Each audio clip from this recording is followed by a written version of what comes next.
Bonsoir, bonsoir, bonjour. C'est Congo News 24. Chers téléspectateurs, comme toujours avant de commencer notre émission, nous disons merci à Dieu.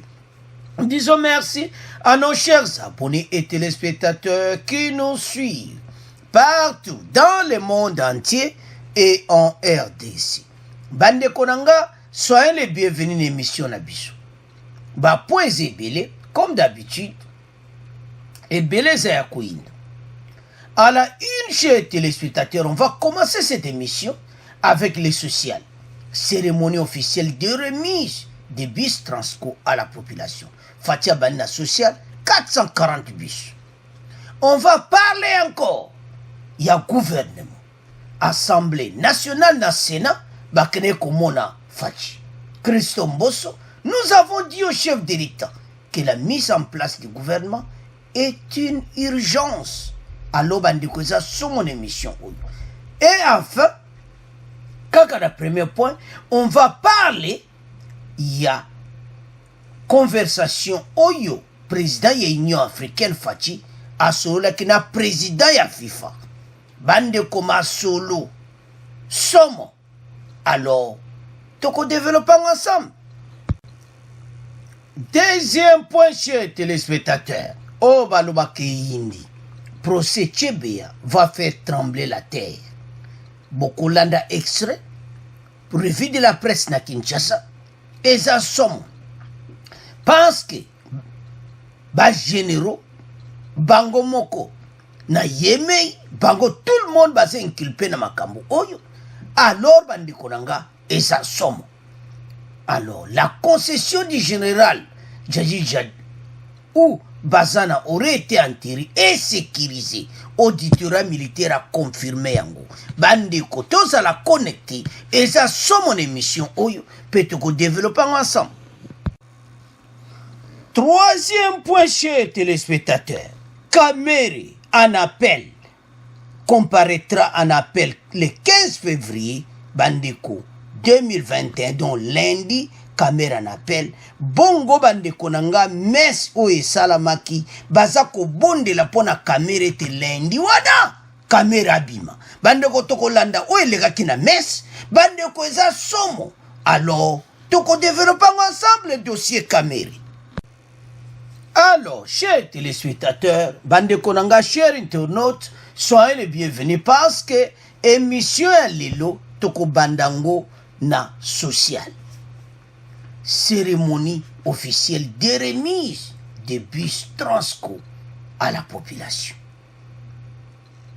Donc, Fachi a remettre 440 bus na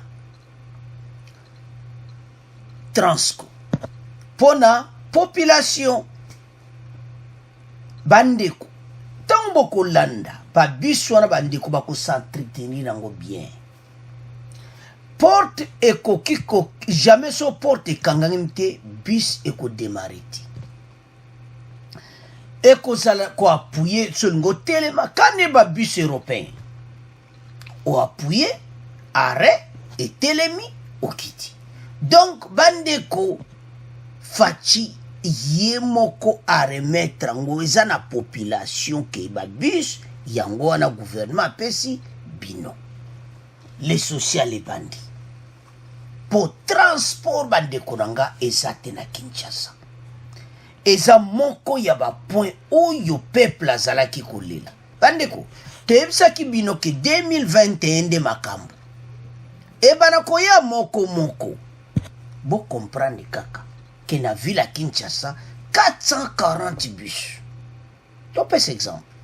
Kingasani bo pesi bango soki 50. Kingasani bo kotia mata 100 bus. Banda ba Pascal wana kende kuna. Oye kotoyo. Ya ba selemba ou banda ba kote kuna tieli ba mususu. Donc, ozo mona bien que transport bandi konanga en tout cas difficultés à souminité. Et puis ba ko maintenir ango très bien. Boko landa bandi konanga la cérémonie wana nde ba expliquer que Ekolaksala liboso destination et que les ando, Kingasa ne sando. Donc toi est déjà planifié. alors bandeko nanga soki tozotala makambo aboyi peuple azoluka mbo parce que fati atali na tobongisi nanu baso de moto esalami bazwisiko babus parce que banzela ti lelo bandeko mboka wana fati akuta mpena par terre tozomona wana ke voilà baso de moto esalami me banzela mosusu mawa tro yango tozoyebisa PPRD me tozoya na point gouvernement tozoyebisa bato opposition que Fati faut pas baxeler 2 ans. Nandenga mabete 2 ans à perdre. Malgré Martin Fayou là qu'on soit d'accord parce que Fayou là fâché que le baké bah il c'est ce qui va baxer 2 ans on a perdu parce que Fati a salé le côté dans les 2 ans. Gauche blocage, droite blocage Fati le bon c'est qu'on a zo renversé. Le quoi que gauche droite et simbi alors maintenant nandenga mitusi.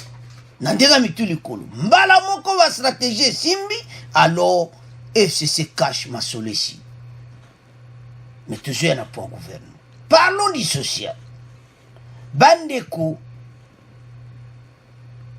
peuple ozomona mutu aza na mbongo atiki mais azobeta makolo parce que transport ezati souvenir na tout ça mboke koko avancé boiti alors Fachi entre temps banzele zo salam bandeko ba travaux pende zo salam ba balabala muso minene to tika oyo tika so combien d'années so 20 ans kena EDCT banzela wane bonga partout alors bandeko nangai c'est ça oyo ba congolais bazoluka topes exemple bis tango yeka kabui batu bakoki okota te zela donc et pas comme ça la strict Fati ndenga pesi be instruction passe ba bis c'est belé après 10 minutes bis mususu après 20 ou bien 10-15 minutes bis mususu donc mutu nyonso azokenda horaire na ye azokende ba faire na zando na ville ou bien comment bientôt ba travaux nyonso ezofungwama ba classe ezofungwama donc na moment kitoko parce que ba classe makamba covid bazozongisa ba activité nyonso badekona Fati travail bokolanda même conférence wana basali na président FIFA bandeko pour l'intérêt ya mboka kaka ko avancer makamba mboka ke liboso alors social yango wana ebandi toleka siko na gouvernement Christophe Mbosso nous avons dit au chef de l'État la mise en place du gouvernement est une urgence parce que Christophe Mbosso bakene kokutana na Fati nous sommes venus nous présenter et prendre l'engagement que nous sommes prêts à accompagner toutes les réformes. Yango bayaki kokutana na Fati. Pas assemblée si vandi. Et tia ka Sénat masole si là. Alors, kisano mi banda. Ba réforme et banda selon Christophe Mbosso. Alors ba réforme il faut salama comme ça et avancer mboka na biso. Parce que to tikalisima trop bande konangai. Donc, et loko basengi na Fati, la mise en place du gouvernement est salam. Donc, qu'est-ce qu'on a gouverné?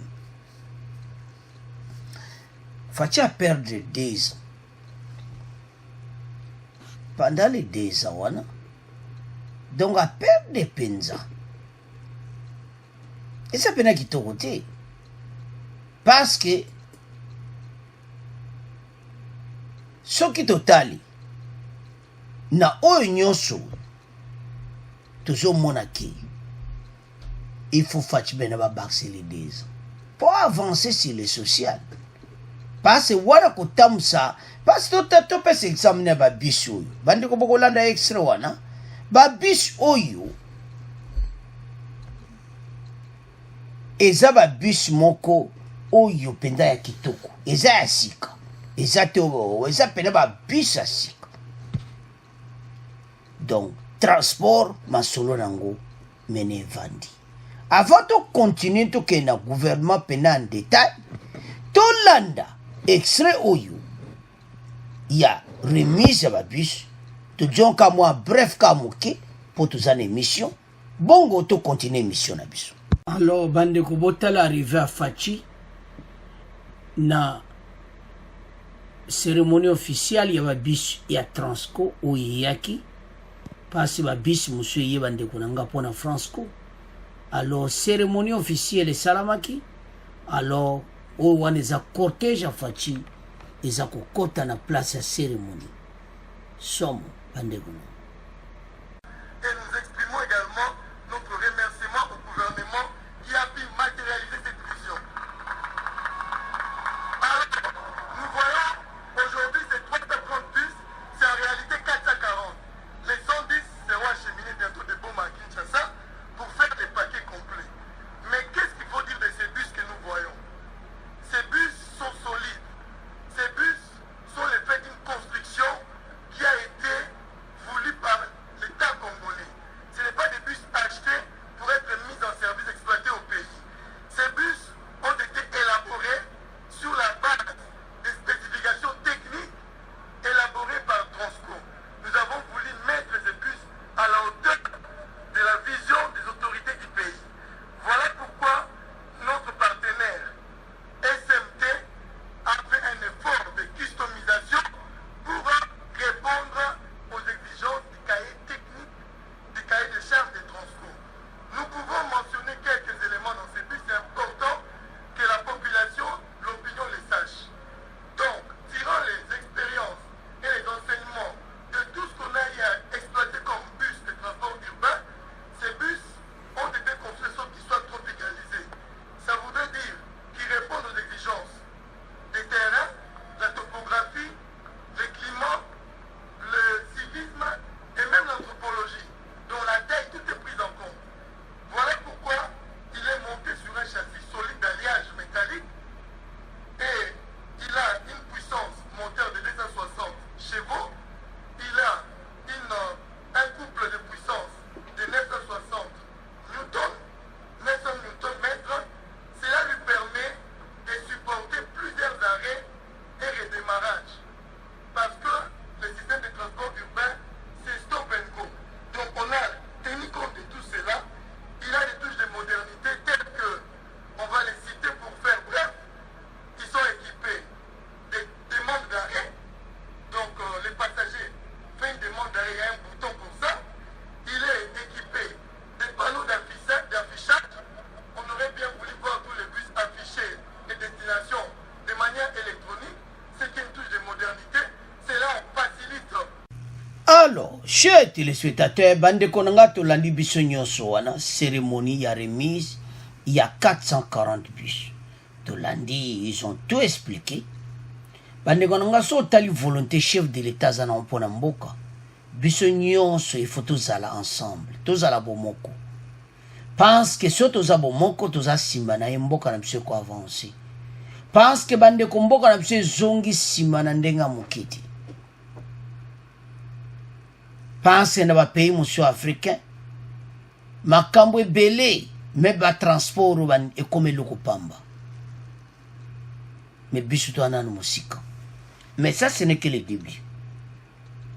C'est ça ma konfacha lingaba asala na 2019 kalera kotaki.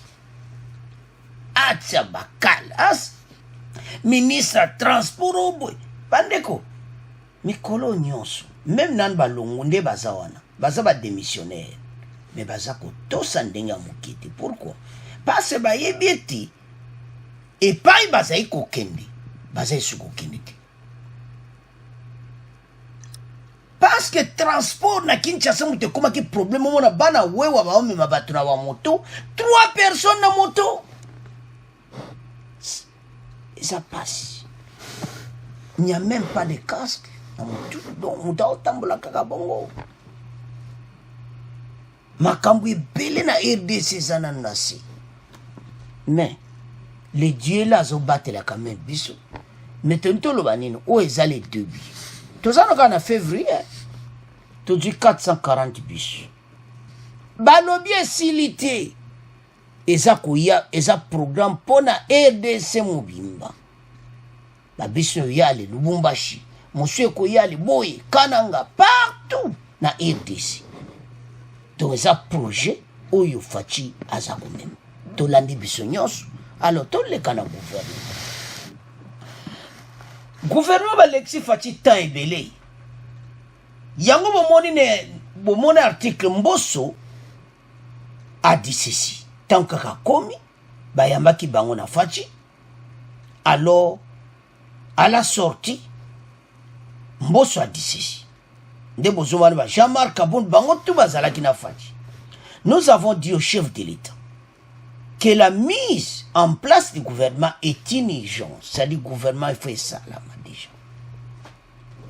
Primature, mutakota makamnyo c'est ça là. Makombo ezana mesa makamnyo do et l'autre ozela kamba mo lobby fumée blanche makam masole salam. Mais surtout autant le gouvernement où il est. Na pes exemple. Kande ba biswana boyebi kaka. O azalaki wana ministre transport. Ah, ok mawatro. Pendant les 18 ans, hein? Est-ce que bazaï comment on atteint des peuples à ça qu'on souffrir? Ba bela ba milieu za na ba banque na bon ba bus c'est quoi? Bon ba ko ya même na 20 000 bus et yi transport pende vandi. Mboka pena kimi ekoti mutakoti na reaki. Pas de désordre. Accident kozala mingi te makambo ebele koza. Kitoko. Mais quand nous voyons que ndenge ba vandi donc c'est RDC sima. Donc sinon tu comprends que 18 ans oyo gouvernement oyo ba dirijaki ba perdre biso temps nyonso. Ba l'exhibition l'air donc RDC zongi simana ndenga mokiti. Alors Faci siko vatia ba double vitesse. Ba bisiye siko kala tete okena makamba kolia. Peuple a kufanzala ti. Il y a ba chemin de fer déjà ma sole c'est betamaki. Kala tete au mona ba transport en vide donc RDC mouvement. Pourquoi ka premier ministre nda kota. Ba flash de baki belle émission le kito landaki ba kombo azana ngo déjà ba musuba le donner ba information de personne ça c'est pona ki moto de l'ose là ba prononcer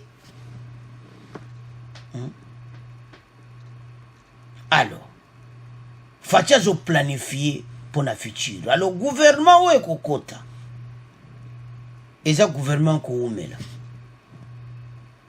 Donc, tantôt comme en 2023, va voter par les sous. Va avancer. Parce qu'il va travailler bien, peuple à s'en sortir. Bon, moi, ministre, va bien que pour vendre, il faut peuple à s'en sortir. Ce qui était à Bakolongo Labino. Donc, vision, on a le peuple d'abord, nebo l'anime na discours, et zayango,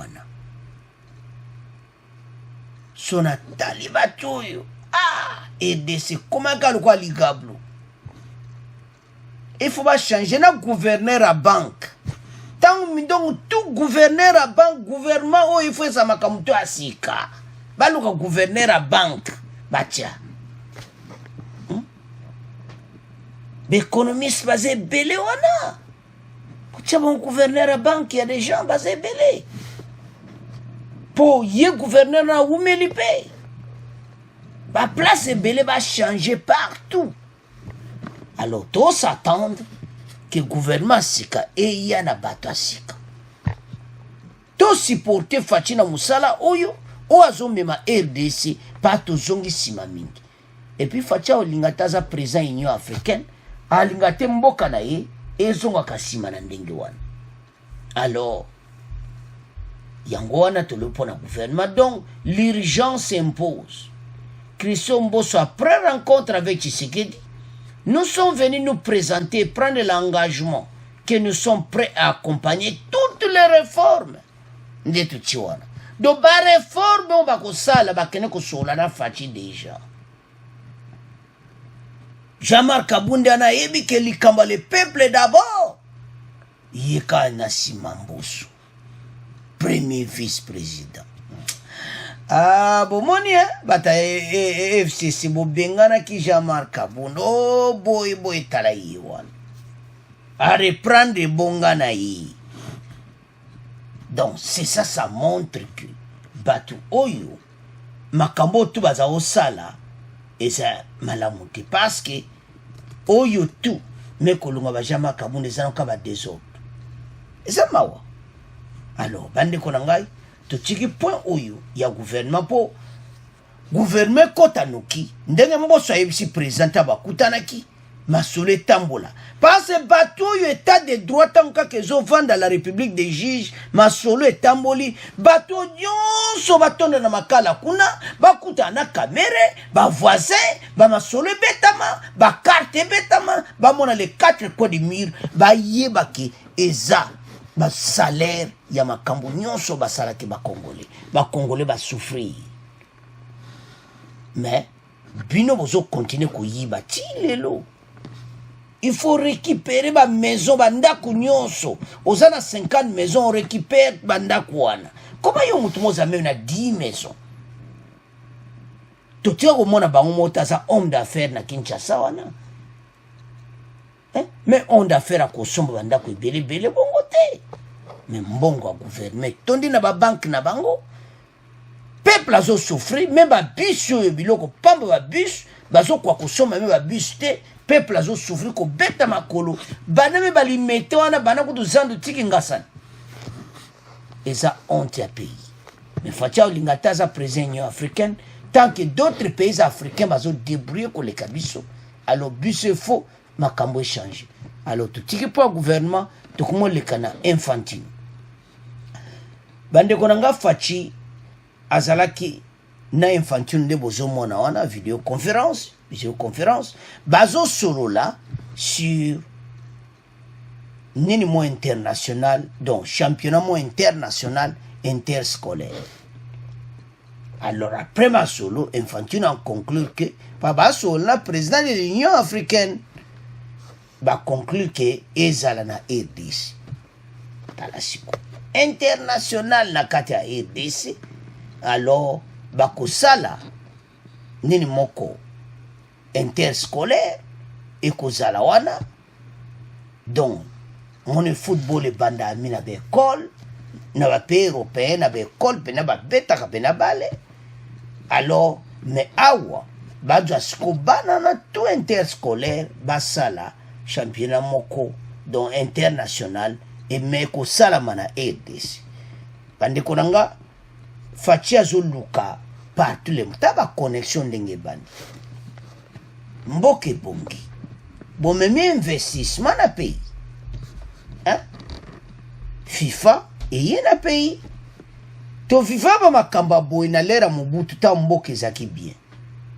un Zaïre égale à 2 $, un Zaïre égale à 1 livre sterling donc tous avons mona ke mboke zai bena kitoko mais connaît économie ko zonga ndenge wana kaka soki mboke vandi makambo so etamboli tokomona valeur ya franc congolais lelo tozoli ya mikaba dollar mais économie vanda mais makaba activité ba connexion wana ebandi Infantino na Fachi asengie ete nina bon bosala et sala mana RDC ba accordé alors sans plus tarder toyoka extrait wana ya masolo na bango na président FIFA bongo to continuer mission na biso. École Congo démocratique ndezika tournoi international interscolaire et Kobanda président Félix Tshisekedi ndi apesaki likanisi yango bomokambi ya Union africaine na lisolo azalaki na yango na Giovanni Infantino mokambi ya FIFA. Alors bande konanga tolandi wana comment Fachi asa kosala nyonso en tant que président de l'Union africaine atombola pe RDC bande komakambo ya FIFA mette de yo kiango interscolaire donc activité nyonso ya FIFA bande konanga ekotsaka mbongo ekotsaka pena mbongo donc oyo fatia sali eza félicitation parce que makambo oyo ndeka tolobaki tango akoma président union africain ba connexion tala ye wana Infantino un jour bokomona pe coupe du monde na RDC eza ya koyina parce que tomona nga na lera Mobutu tamboka ezaki bien tomona combat Ali Foreman me makambo wana tokomona ngo liso te me lero mbongo ezalaki pena makasi Mobutu mbala moko combat Ali Foreman monde entier miso na RDC alors masolo na ndenge ezokende ndenge fatia osala ba connexion ekomi na Infantino le boyoka coupe d'Afrique coupe même ya des nations ya Afrique na RDC donc makambo eza ebele parce que babiloko wana ekotisaka mbongo na mboka eza bainvestissement mais biso baconnexion ete fatia parti union africaine akomozwa baconnexion moko makasi bandeko bazalaki na visioconférence donc mutu nyonso bazosollicite faci bandeko non seulement na popularité na badiplomatie na ye mais po akomi président ya union africaine baporte ebele kofungwama parce que omona bainfantino wana baza bato mpena basimba badossier ya FIFA ke soki adui décision na FIFA donc ezosalama donc ekoki kochange makambo ebele na mboka na biso na makambo ebele alors nini wana faci asengi bandimi mbala moke bakoorganize yango na RDC alors date nde toyebi te mais donc eza biloko moko ezali dans 2 ans dans 3 ans donc déjà faci azopréparer terrain mpo na bana mboka alors totiki premier point na bino tokomoleka na deuxième point. Alors chers téléspectateurs bandeko na nga tokomi na deuxième point et yindi procès Tchebeya va faire trembler la terre bandeko procès oyo ekonyingisa affaire Tchebeya la concession du général Djadjidja Oubazana aurait été enterrée et sécurisée sur demande de l'auditorat militaire collectif des avocats du message moko positif alors du message wana était résidence à généraux eza sécurisée bandeko soki balobi ke procès ezo faire trembler la terre c'est-à-dire bo comprendre kaka ke tala kaka batangi yemei John Numbi donc bato wana tout donc ozomona ke eza pena mobulu alors bandeko na nga boko yoka revue de la presse oyo elobami semaine motu procès oyo bafrançais baza na posa bakanga bato wana donc il faut comprendre pression nini ezotia masima wana donc na ndimi te baza na place akokimela bandeko procès eza somo baza na problème sérieux ndenge nini bakokima nde toujours kake bamosusu balinga babenda na libanda bakima me bakila ya Tchebeya eza kolanda batu bandeko pendant les 20 ans combien de tueries combien de batu bakufi bandeko boko yoka na revue de la presse biso batu tolobiti le peuple bakufi ebele na gouvernement oyo esali 18 ans 20 ans na RDC ezosala pasi pe mawa mais pourquoi bandeko basala makambo même oyo Tchebeya etiki histoire bandeko message ekweyi balobi babisi collectif avocat bobanga ti résidence na bango nyonso pour le moment eza sécurisé et puis place batie ebembe na ye toza nango na maboko déjà donc baza sécurisé c'est-à-dire moto akokota te moto akobima te eza ya koyinda esi eyindi bandeko kala te toyoka mpepo Lubumbashi ebani komema bato awa en aéroport ya Njili mbala moko boke na procès bandeko ezosala pasi atiki bana donc tout ceci soki olandi scénario balo makambo ebele tala na eya kobima donc oyo eza bacrime moko oyo baloka ya leta bozoboma ndeko no congolais et c'est vraiment ça congolais un vrai congolais akoboma ndeko ne na kawana te aza kosala pona intérêt na biso nyonso droit de l'homme. Alors bandeko nanga masolo ekomi na degré mususu. Sans plus tarder, toyoka revue de la presse, bongo to continuer mission na biso. La une de la presse, cette semaine à Kinshasa. Qui a tué Tchébéa et Bazana? Pourquoi? L'enquête de la RFI sur le double assassinat en 2010 des deux activistes des droits de l'homme a intéressé la plupart des journaux de la région de Kinshasa. Le procès Tchébéa va faire trembler la terre, revient le Soft international périodique qui rapporte que 2 policiers dévoilent les détails du double crime perpétré depuis juin 2010 dans l'enceinte de la police nationale congolaise. 2 officiers de police, explique le journal, reconnaissent pour la toute première fois avoir participé à différents degrés à l'assassinat du militant des droits de l'homme Floribert Tchébéa Baïziré et son chauffeur Fidel Bazana et désignent des protagonistes. Ce crime est l'un de ceux qui ont ruiné le régime Kabila, poursuit le Soft international avant de conclure. Depuis l'élection de Félix-Antoine Tshisekedi Tshilombo à la présidence de la République, les appels à la réouverture du procès se multiplient et le président congolais s'est mis à l'écoute. L'hebdomadaire de Poste, lui, croit que c'est peut-être l'épilogue des crimes impunis, les crimes des années Kabila et titre Tchébéa trouble la retraite de Kabila. Dieu seul sait, écrit le journal, combien de morts innocents les 18 ans de pouvoir de Joseph Kabila ont fait dans le pays. Des morts célèbres dans les allées du pouvoir et d'autres aussi dans les rangs de l'opposition, précise le confrère du journal de Poste. Le directeur exécutif de la Voix des Sans-Voix n'a pas travaillé des années durant pour être un sans-voix. Peut-on encore lire dans l'hebdomadaire de Poste qui conclut: en défendant ceux qui n'avaient pas de voix, Tchébéa s'est donné une voix. C'est cette voix qui continue de crier outre-tombe, précise le journal. Affaire Tchébéa, des fortes pressions sont exercées sur le général John Numbi, observe de son côté le quotidien Eco News. Pour ce journal, 10 ans après son ignoble assassinat, l'ombre de l'activiste de Floribert Tchébéa, de fin directeur exécutif de la Voix des Sans-Voix, continue de hanter les coupables. Avec les révélations de 2 policiers en exil qui disent avoir participé à la séance de mise à mort, des voix s'élèvent aussi bien en RDC qu'ailleurs pour la réouverture du procès Tchébéa, affirme Eco News qui constate aussi qu'une fois de plus, tous les indices accablent le général John Numbi. La justice ou la tête de John Numbi s'interroge pour sa part le bi-hebdomadaire Le Maximum.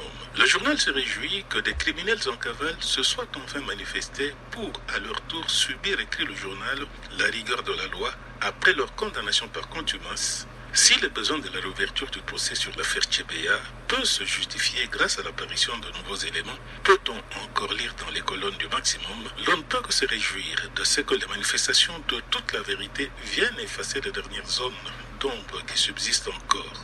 Néanmoins, prévient le Maximum, vouloir à tout prix stigmatiser des individus considérés comme condamnés d'avance risquerait de vicier la procédure et de transformer la justice en un mécanisme de règlement de compte. Alors, bande konanga tolandi wana. Donc, le procès Tchébéa va faire trembler la terre. Donc, botala kaka ke batwana oyo bamona ke pena bango à la barre. Fatil avait dit tant on voyage en France que batwa bako samisa bango na RDC. Nzokande déjà ba français ba yebaki poni batuna ki fati question wana. Donc un procès kusama na RDC ba congolais. C'est ça. Bandeko za somo. De l'autre côté, bandeko, état de droit, il faut elaksa musala nango. Tozo yana po Kamere. Kamere ni neza le 15 février. Déjà, basala ki mes. Oyoka, oyo batwa INC balobi. Mais tozo yana po Kamere. Tobebi sangote. Donc lundi ko yinda na procès Kamere. Alors, bandeko, situation oyo ya Tchébéa, ezo sala pasi mingi. Le collectif des avocats de famille de Floribert Tchébéa et de Fidel Bazana, des activistes des droits de l'homme tués en juin 2010, a affirmé ce vendredi 12 février en conférence de presse à Kinshasa que la concession du général Djadjidja ou Fidel Bazana, chauffeur de Floribert Tchébéa, aurait été enterré et sécurisé sur demande de l'auditorat général de FARDC. Bandeko auditoria oyo batu nyonso batiango miso. Baza na problème. bazana problème pour na ko résoudre situation parce que batu batiango misu donc ezo senga esalama fati pa ko linga teke parce ba brouiller tambol pena na monde pour le moment partout on en parle de procès Tchébé ba français ba yindisi yango alors qu'est-ce que procédure est ça ba lo ba kena ba zebemba bazana ba salon pe autopsie ba ye ba commander naissance parce que ya Tchébé ya ba mona ki pena ke mutu ba beta ki ko beta et tout ça ba mona ki belé na nzoto ne de ba cicatrice et tout ça alors bande ko ngai situation oyo eza passe ko boma batu na ndenge wana alors auditoire militaire bozomona wana ba komeli ba collectif des avocats que tous à la calme concession ya général Djadja au bazana aurait été enterré et sécurisé si demande ya audit do ayeb si bango pena ba do ba policier bazana coussin que place en muta contacté muta bimate donc sécurisé alors et l'accès clairement que procès ko salama bandeko ba menace za ma casse internationale ba ONG ba français ba tiema kelele na nde ya mukiti biso moko sikona ABC tuchaki makelele te alors batu cité boyebete Christian Ngoyaza na prison na ndolo donc etikali sikoyo bango moko ba koloma kambo ba koloma solo vol direct Lubumbashi Kinshasa et puis Bassam alors mokolango ndenge balobi nde tolani na revue de la presse procès Tchébé va faire trembler la terre et zaya koyinda et si yindi totika mona bino bande konanga to komina procès Kamere messe pour le procès en appel de Kamere 15 février 2021 basala ki messe tokolandango en direct tokotiela bino vidéo bokotala Vital Kamere comparaîtra en appel le 15 février. Hey! Baoba lobby ke azobima. L'ancien directeur de cabinet du président Tshisekedi avait été condamné à 20 ans de travaux forcés pour détournement, corruption et blanchiment de capitaux. Bandeko condamnation oyo monde nyingana kitango ya kangamaki. Parce bandi ba eteke ya kangama. Alors, dossier Kamere na niveau eza bandeko eza somo. Alors, Kamere azana dossier à correspondre. Dossier wana eza somo. Donc, Kamere nandimiti ke bakotikaye. Nandimiti pasi mais ason sana numbongo. Problème nanga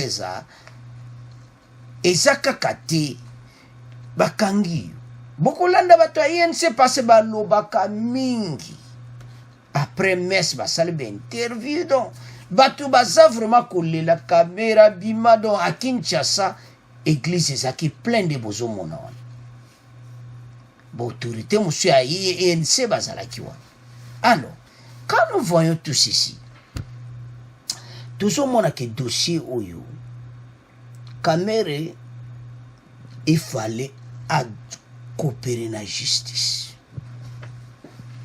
Après ça, tout le monde a un exemple. Il y a Batu Batika Bango, déjà Robank, Mbongo Nyon Sapesi. A expliquer pour la possible avocat va défendre parce que tout ça a besoin de Mbongo. Bande kona ba onle bolanda batomba zolo ba 57 millions Jamal Mutazwaki do Kamera zwaki loto. Ye Jamal zwaki mbongo epana ne pas Kamera te. Donc soto tali bien oyo bango bazolo ba donc mona éviter. Ba lobi ki yaza innocent. Kotu ndeto loba awa ba maison préfabriquée zanango. L'air one bande ko votala combien de temps? Procès on est en juin 2020. Bon, banda avril, mai 2019, une année après, Babiloko yakate, bongo sikoto ya kolobaki. Non, quand même.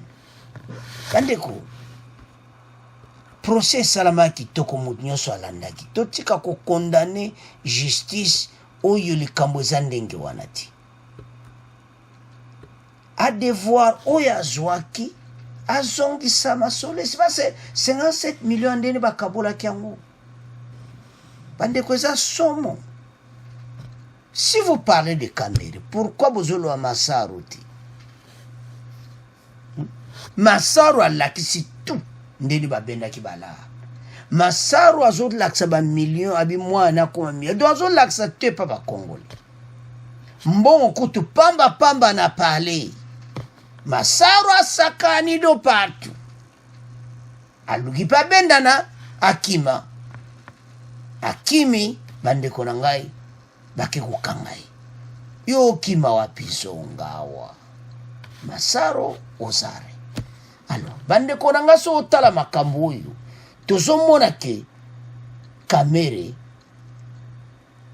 oyo bango bazoluka abima na mwande na kobima te il faut pas sortir akobima te na ndenga nazomona kobima te parce que Jamal azana pe bakangaki Jamal na même dossier ba transfert à l'étranger na compte à Kamere ba millions ni wuti wapi.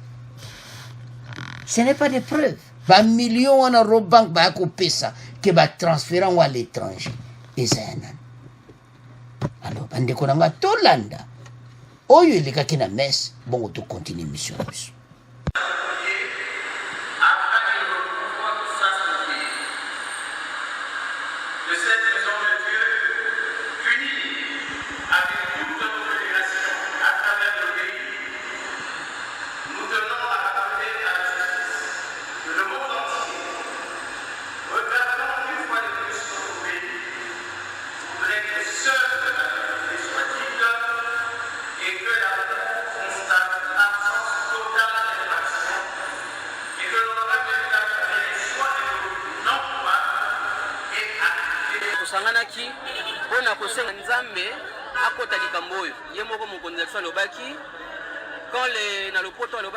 Lorsque les hommes s'écartent de la justice, Dieu rétablit la vérité juste écoute.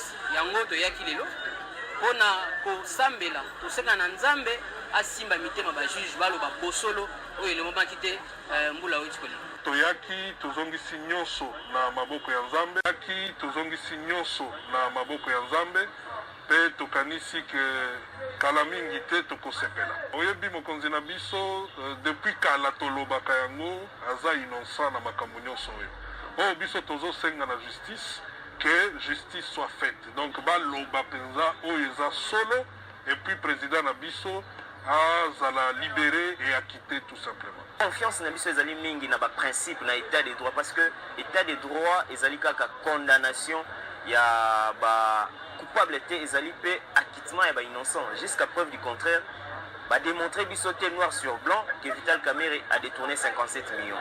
Jamal andima ikazwaki 57 millions pe bandaku eza na Angola, eza na Tanzanie, eza na Kanchachi 211 maisons déjà presque habitables. Lelo ekomi fulu ekomi zamba par la mauvaise foi de certains.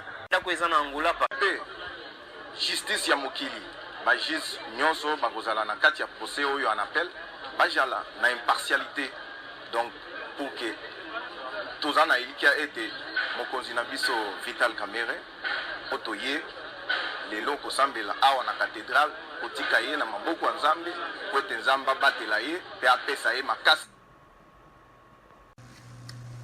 Alo bandeko nanga tolandi biso nyonso tolandi ndenge bazoloba voilà aza innocent bandeko bata INC oyebi kande balobaka wana donc balobi aza innocent yebi eloko te ifo batika ye tout ça il est innocent.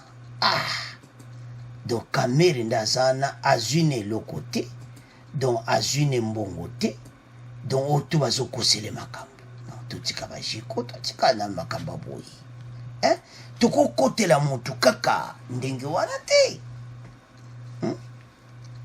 Kamere avait tout planifié. Makamoto asali eza pena mabe.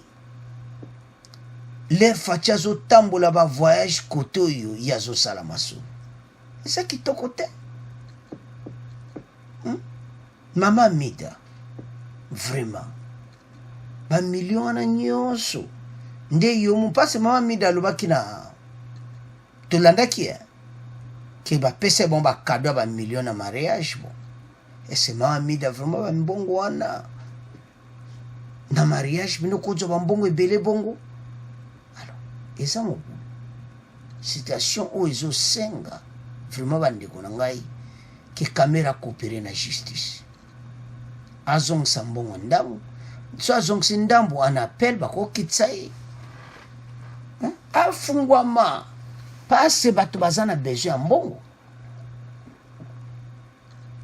ekoede makambo nyonso oyo tu bato bazokakatana nango masituation nyonso esa arrange me kamera azoloba te ezosala un peu de blocage eza mpena kitoko te parce que eza dossier oyo kamere efayeba bandeko nanga ce n'est pas seulement à Kinshasa na Bukavu basalaki messe le jeudi et Kinshasa basalaki lelo donc bamesse wana nyonso koyebisa nzambe etatika kamere oui nzambe aza nzambe amawa mais dans ce cas bakongolais aza na problème ya koresoudre na bakongolais parce bakongolais bazolela mbongo wana loloki ebele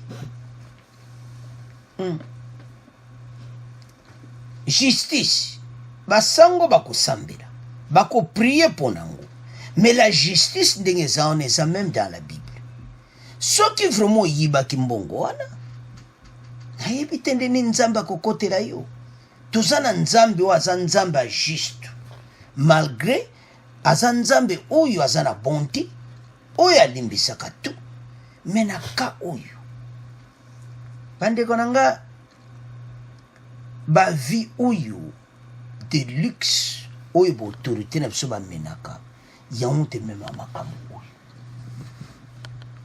baimmeuble yo kotika bokonzi sika taka fumba na hôtel na France et puis réflexion ka y hôtel wana des millions de dollars des millions d'euros je m'excuse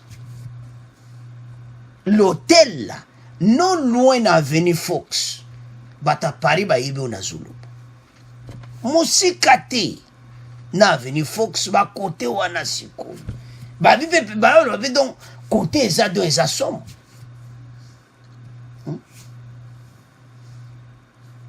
Babi, ce n'est pas loin de là.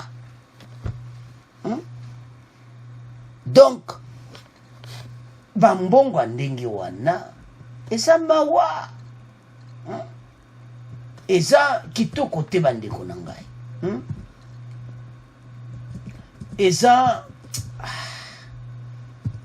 mawa kotala babiloko boye. Kotala babiloko do ba tala kaka kote wana bapembeni ka ba 16e arrondissement donc hôtel moko donc akusakana nango te donc non loin même des Champs-Élysées ça coûte combien parce que réflexion pamba ba millions d'euros ndenge ba juge balo bazai kolo o bazai ko samsa kamera bandeko bambongo ebimi akosakana nango te mbongo bakongole baza na posa nango bakongole baza na besoin ke mbongo ezonga basituation parce que yozolobaka bakamera za innocent kamera za innocent approuver innocence na ye mais parce que ameka koprouva ngo esimbi te bonde na appel ekosimba donc kamere ezomwana penaka olia mbala bon soki aza na grâce lundi bakokitisa ye mwa bambula mais soki pendaki kamere balibere bobosana ti bobosana obotekimi ekoti bamaladi eza lisusu te donc c'est bon il fallait kaka ezala bongo parce que komo aza maladi et tout ça bandeko eza mawa kotala koma ndenge dossier kamere ekei c'est difficile en tant que biso moko ba congolais tozolela na mbongo mais bambongo eke nango kaka boye mbongo eke Jamal asali bavirement soki wapi donc eza mawa na mbongo ebimi ebele. Alors tolandi biso nyonso wana nazomona te koma lundi ntango ya kotelema devant bajuge bakotune mese Kamere prouve biso bambongo wana ozwaki te na ndenge nini na baavocat na bakodefendre. De toute façon aza bainfraction ebele kaka ya mbongo wana te mais commanditaire yo moto ozopesa baordre batrafic d'influence makambo ya baparcele ebima makambo ebele bandeko na ngai eza mawa batrafic d'influence ya kosaka nango te mpo na nini ye aza directeur ya bureau ya président. Alors bandeko na ngai Kamere 20 ans na ye toyebi te nde makambo kolika lundi. Alors c'est à ce point que tokomotika bino bokontinue kosabone massivement. Merci pour vos commentaires na bino. Au revoir, à la prochaine.